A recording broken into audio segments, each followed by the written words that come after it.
সেয়া হৈছে তেওঁলোকৰ ভাবুকি দিয়া আৰু তেওঁলোকৰ অগণতান্ত্ৰিক আৰু অলোকতান্ত্ৰিক তেওঁলোকৰ চিন্তা। সাংবাদিকসকলে মিছা কথা ক'ব নেকি? সাংবাদিকসকলে তেওঁলোকক নিমন্ত্ৰণ জনাবলৈ গৈছে, নিমন্ত্ৰণ জনাই তেওঁলোকক সন্মান জনাবলৈ গৈছে। আকৌ সাংবাদিকসকলে কিয় মিছা কথা ক'ব? আৰু তেওঁলোকে ক্ষমা বিচৰাতকৈ সাংবাদিকসকলৰ ওপৰতে প্ৰহাৰ কৰিছে, সাংবাদিকসকলৰ ওপৰতে আজি তেওঁ হেঁচা দিবলৈ ব্যৱহাৰ কৰিছে। যি সময়ত মাত্ৰ ক্ষমা বিচাৰিব লাগে, এই ক্ষমা তেওঁলোকে বিচৰা নাই।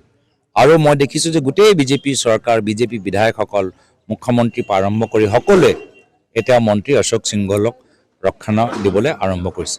মানে অশোক সিংঘল ডাঙৰীয়াৰ মৰ্যাদাটো আমাৰ ভাওনাৰ মৰ্যাদাতকৈ আৰু বেছি গুৰুত্বপূৰ্ণ হ'ল। সেইটোৱে মুখ্যমন্ত্ৰী হিমন্ত বিশ্ব শৰ্মা ডাঙৰীয়া আৰু তেওঁলোকৰ ঘনিষ্ঠ মন্ত্ৰীসকলে প্ৰমাণ কৰিবলৈ বিচাৰিছে।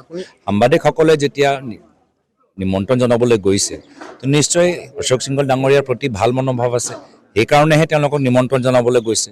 তো তেওঁ যিদৰে মানে আক্ৰমণ কৰিবলৈ আৰম্ভ কৰিছে বা বিজেপি দলে তেওঁক যিদৰে সংৰক্ষণ দিবলৈ আৰম্ভ কৰিছে, সেয়া আমাৰ গণতান্ত্ৰিক আৰু লোকতান্ত্ৰিক প্ৰক্ৰিয়াৰ বাবে এটা চিন্তাৰ কথা যে আজি সাংবাদিকসকলেও নিজৰ কথা ভালদৰে ক'ব নোৱাৰে আৰু কিবা এটা কথা ক'লেই যে পুলিচৰ যে ভয় দেখাই দিয়ে। পুলিচ মাত্ৰ এতিয়া বিজেপি মুখ্যমন্ত্ৰী হিমন্ত বিশ্ব শৰ্মা ডাঙৰীয়াৰ কাৰণে ব্লেকমেইল আৰু ভাবুকি দিয়া এটা অস্ত্ৰ হৈ গৈছে।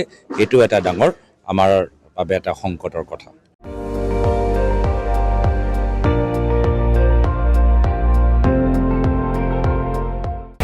আপুনি চাই আছে ND24, সৰ্বশ্ৰেষ্ঠ নহয় সৰ্বোত্তমৰ দৌৰত।